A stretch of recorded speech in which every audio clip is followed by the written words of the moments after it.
All right, what's happening, everybody? It's your old pal Scott here, and I'm actually set up in my kitchen.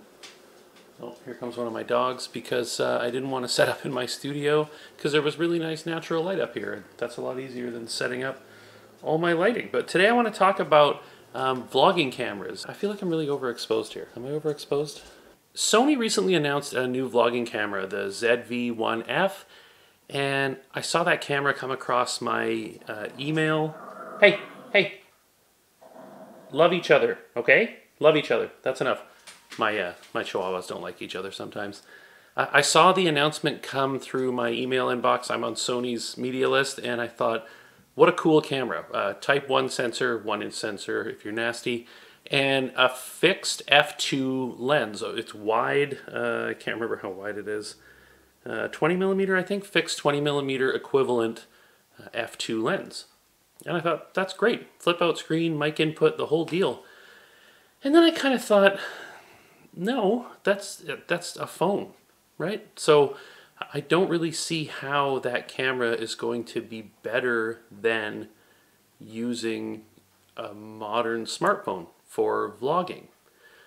So it kind of made me think back to when I started on YouTube. I was inspired by Casey Neistat like everybody else, and I went out and tried to find an inexpensive camera that gave me everything that I needed in one package. I didn't have a lot of money, didn't have any connections or anything, so I wanted something simple and all in one, and I found it. So my original vlogging camera was this. It is the Panasonic Lumix FZ200, and it is an all-in-one Superzoom bridge camera. So these cameras were popular about 8 to 10 years ago. Small sensor, ridiculous zoom lenses, and kind of a DSLR form factor. This particular camera has a focal length equivalent, full frame equivalent focal length of 25 to 600 millimeters with a constant f2.8 lens, like a branded lens nonetheless.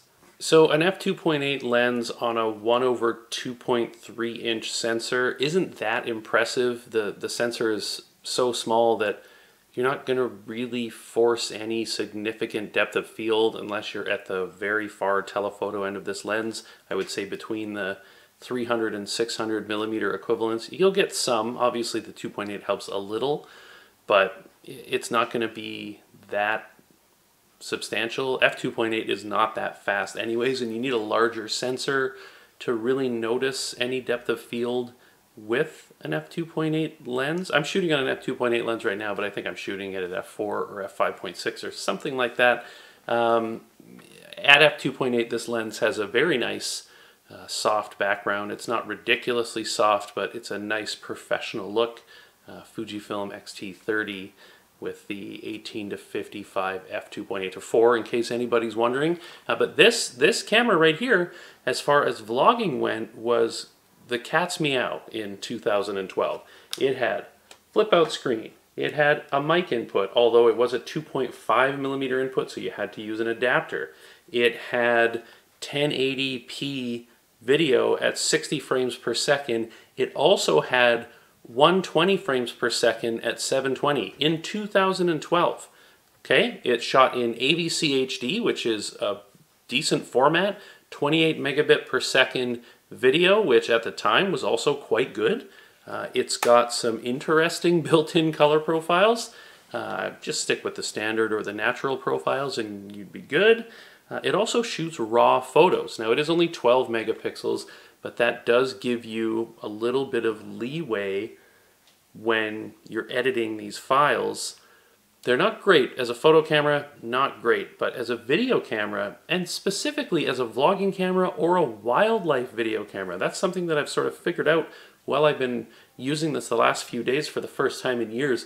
It's a tremendous wildlife video camera because the autofocus is actually fairly decent for an older camera. The reach of this lens is outstanding, and it has power OIS on the lens from 25 millimeters all the way to 600. It does an excellent job of stabilizing handheld video. It kind of got me missing this form factor of camera There are some 1-inch censored versions of this. There's the FZ1000 and the FZ2500, which are basically fairly high-end super zoom video cameras with a 1-inch or Type 1 sensor. Sony also did the RX10, I believe it was called, that had a 1-inch sensor and a big zoom lens.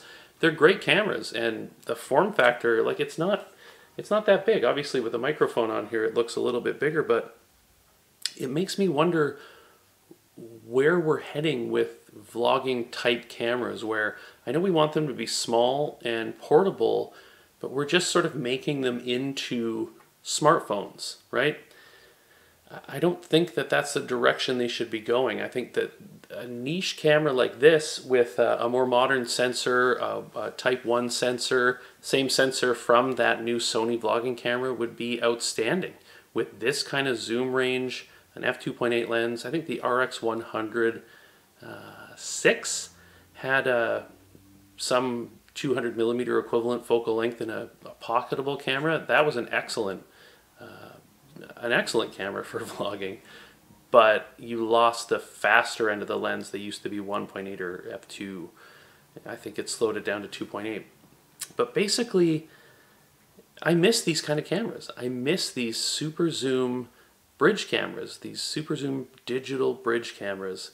The FZ200, which was the follow-up to this camera, I actually owned as well, and I sold it, and it had, I believe, the same sensor, but it shot 4K 24 frames per second. It had cine-like color profiles. It had some more controls on the lens. This one's got a zoom slider and focus switch here to switch between manual and autofocus modes, and then a focus button. If you're holding it like this, you can actually hit that button with your thumb to autofocus on something instead of half pressing the shutter, which works really well for video. It works, it's great.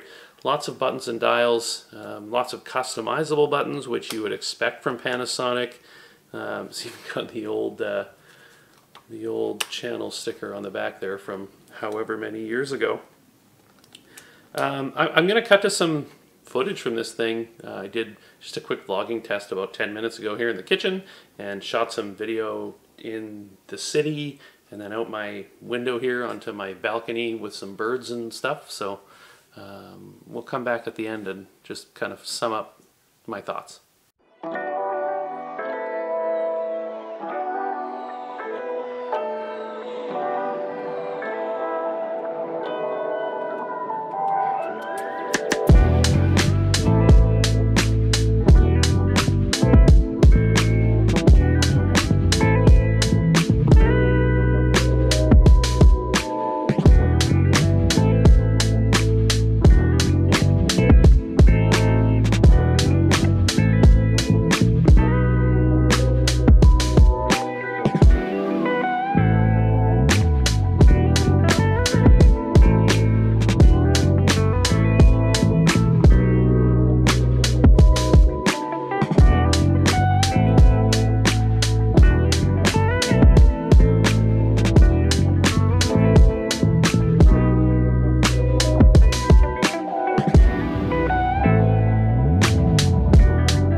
Okay, so this is the Panasonic Lumix FZ200 as a vlogging camera. It's got a 25 to 600 millimeter equivalent focal length lens. It has a very small sensor, but in full frame terms it's 25 to 600 mil, and it's a constant f2.8. Now on that small of a sensor, f2.8 is not really fast. I mean, it's not fast on a large lens, but on a modern high gain sensor, f2.8 is enough for a lot of situations, and especially for video I really like f2.8. But on this camera you can see that pretty much everything is in focus, even though we're at f2.8 right now. But this is just handheld. I'm holding on to the grip. There's no tripod on this camera, so this is the native focal length, the wide end of this 25 to 600 mil equivalent lens, which works really well for vlogging. This camera has a flip out screen off to the side here, so I can see myself. It has a mic input. It does have a 2.5 mil mic jack, so you need an adapter, which is very similar to some not so old Fujifilm cameras if you wanted to vlog with those, which was very, very annoying, and one of the reasons that I switched to Canon M series mirrorless cameras for vlogging, because I didn't want to forget that adapter anymore, which I did all the time. But nevertheless, this does have a mic input and a flip out screen. So I think overall this and then the later FZ300, they were excellent cameras for their time. The FZ300, I owned that camera for a couple of years, and you know, it shot beautiful 4K. It was a really well polished video camera in DSLR shaped body, even though it is mirrorless, but it had the same Leica branded 25 to 600 millimeter optics. It had a lot more controls for the lens itself on the lens, some focus and zoom rollers and some other switches. So it was a great camera. But one thing I will say this camera is great for is actually wildlife videography. It's okay for wildlife photography too. It's only 12 megapixels, but it shoots RAW, so you know, there is some flexibility with the tiny sensor, tiny files. Not much, but it's there.